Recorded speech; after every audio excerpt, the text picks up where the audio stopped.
Hello, my name is Jeremiah. I go by the artist name of Parallax, and I create elaborate 3D jewelry. This is a vlog of sorts that I'm going to have on my channel that'll pertain to any inside information that I have regarding my work. And in this episode, we're going to discuss an idea that I had last week and the inspiration behind it, how I turned it into a working 3D model, or rather my next 3D jewelry headdress, and some of the challenges that I came across the way and how I was able to find solutions for them. This is Zodi. She's essentially my virtual fashion model. She models a lot of the wardrobe and accessories and maybe armor at times, and of course, the 3D jewelry that I create. So last week I was in ZBrush and I was working on a headdress that I'm almost finished with. I was creating a chain for that headdress, more specifically an insert mesh curve brush. I created a brush out of this chain and I wanted to test it out because typically when I create an insert mesh curve brush, it's necessary to test it out real quick on a surface just to see if I have to adjust any of the settings to ensure that it adheres or, conforms to whatever surface I'm drawing it out upon, and also to ensure that the pieces are spacing out correctly and that they functionally and visually make sense. So I was in ZBrush and essentially I had Zodi out just like this, and I quickly drew out the chain across her face, just so that I could check to see what it was looking like. When I drew it out, I looked at it and I thought, this actually looks like a thing in itself. I thought to myself, this actually reminds me of when people either have long hair that drapes over their face or like bangs that drape over their face, which is always cool and it's like sexy and mysterious and it's appealing. And then when I did this, I drew out another. And I looked at it and I said, wow, I don't know if I want to use this brush for this particular headdress that I was working on. And I was getting an idea. So then I drew out some more on the sides. And I started to get this, I have a fascination with braids. I use it a lot in some of my characters. And I just think braids look really, really cool. And I started to think, this looks like braids, but except it's made out of jewelry. That's pretty on brand for what I do. So I said, okay, I saved my file in ZBrush, and I went ahead and transitioned into a whole new document. I brought Zodi in, and then I said, let's do something with this idea. I started to kind of conceptualize how this is going to work, how I could turn it into a headdress. Because this is the idea. I want this. The idea is I want chains to act as braids, to act as hair draping over the face. And I need something else to drive that, a design to drive that. So I thought to myself, okay, I could go in and draw, because you could essentially in ZBrush draw using poly paint, or if not masking. You could draw it and extract certain designs, and there's just a plethora of things you could do around those two features. So I created this. And after I created this, I was like, okay, so we're getting closer, but I still need something up here from which the chains can drape from or hang from, something they can attach to.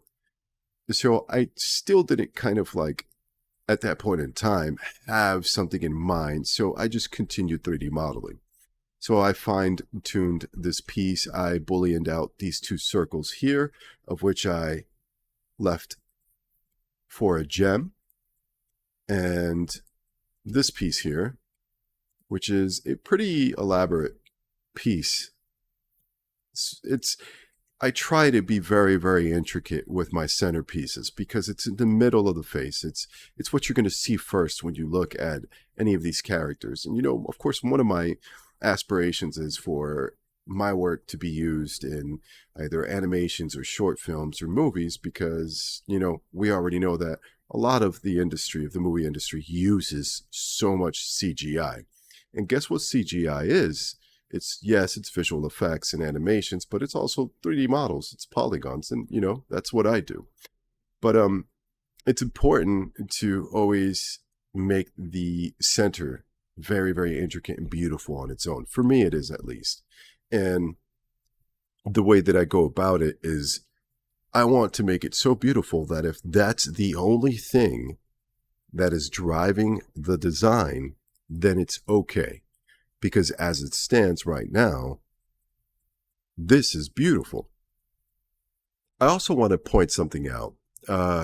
If you take a gander at the topology of this mask here, this tiara of sorts, this crown of sorts, you could tell it's pretty low res. And of course I could subdivide it and I could add more polygons. And, I'm essentially one subdivision away from having an impeccable design flow per se. But I don't do that because I have to balance out how intricate I'm going to get with my designs. And plus, when people purchase my 3D jewelry, they need to be able to use it on their computers. And not everybody has, a very expensive rig.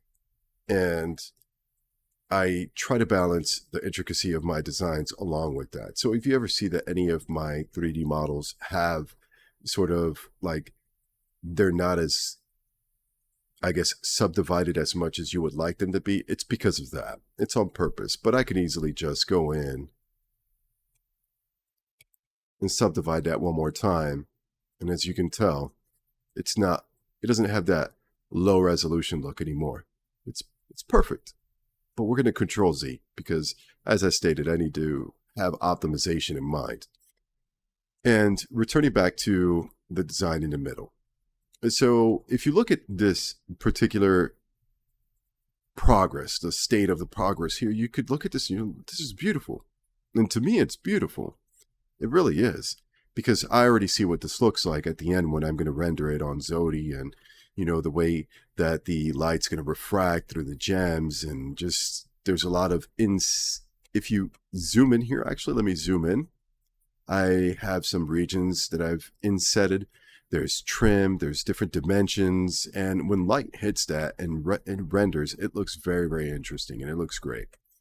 And that's essentially kind of like my philosophy. My philosophy with my design flow is to make the centerpiece as beautiful as I possibly can. So for EJ12, that's what I did. So going back to the braids, aka the chains, they still need to come into the picture. How do I get them up there? How do I make it happen? So I created this. Now I have something that can drive those chains out. But this just can't sit there. See, because realistically speaking, if this was real life, that would just roll off the head, right? So we need to connect it somehow. And I came up with a solution for that. I sculpted this out, and this beautiful grip connects to the helm, the tiara, and it also holds, as if you were extending your hands outwards, the radial ornamental gem that I created up there, which now I can go ahead and create these and connect them to this. So let's go ahead and zoom in here. Let's see what's going on here. Let me select that subtool right quick so I can use my zooming in features better and navigate better. Switch brushes just in case. And as we can see, I connected them right through there in a logical manner, because I always assume that people are going to zoom in on my work, because essentially my work is meant for heads. It's meant for faces, right? Also, in regards to what I was mentioning before about optimization, I mean, I had to take that same route up here. This piece from far away looks great, but when you start to zoom in, you can see it's kind of low res. And I'm referring to the case that encircles this gem. That piece in itself is 34,000 polygons. If I subdivide it one more time, that kind of handles everything, right? but it also puts us at 140,000 polygons. So it's important to note that if my work, where I want to take my work, I'm essentially one subdivision level away from it being impeccable in terms of topology and for close-ups and detail and whatnot. And I leave myself that room just in case, because you never know where life can take you. And now these are connected up there in a logical manner. I 3D modeled everything, the little connecting pins, and it looks great. I love it. Also, the reason why it's positioned like this, it's because I have to rig this. So I'm already done 3D modeling this. There's another piece that's left. I'll show you in a moment. It's a pretty simple piece, but I just want to stay on track here. When I finish unwrapping the UVs, which I'm going to do that here in ZBrush, I might make some adjustments in Maya. I'm going to send this over to Maya, and in Maya, I'm going to rig this chain for chain. And that way, this can be animated through keyframes, and it can be posed, and it'll be beautiful. And of course, as I mentioned before, all of that will carry on into either Unreal Engine, Blender, 3ds Max, or Daz Studio, of course.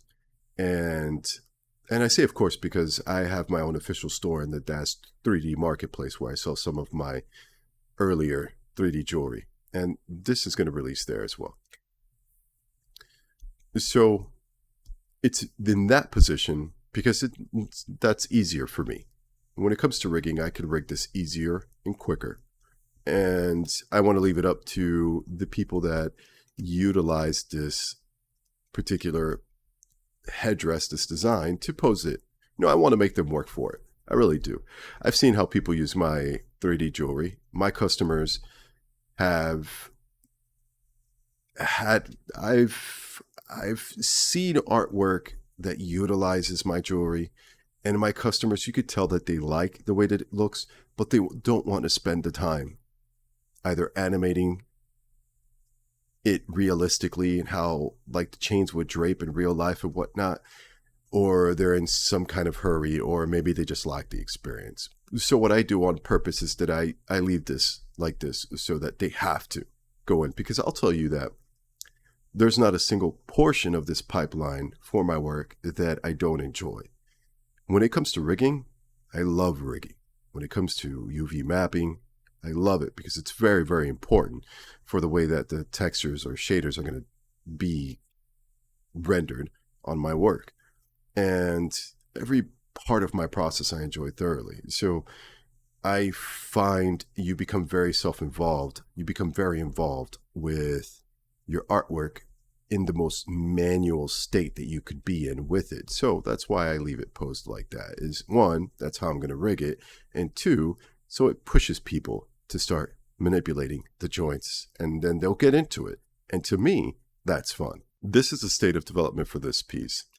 This is EJ12, Elaborate Jewelry 12. And if I go ahead and show this, these are just essentially some inserts that I created for this area here. I thought that looked good and I liked it. And so I created those in there. And this is the state of development for this. This is just UV mapping and rigging. And that's all there's left. And so the next video that I create will be announcing the release of this and where you can add this to your collection of 3D models. And if you're new to my work, this is the work that I create. Thanks. Later. Peace.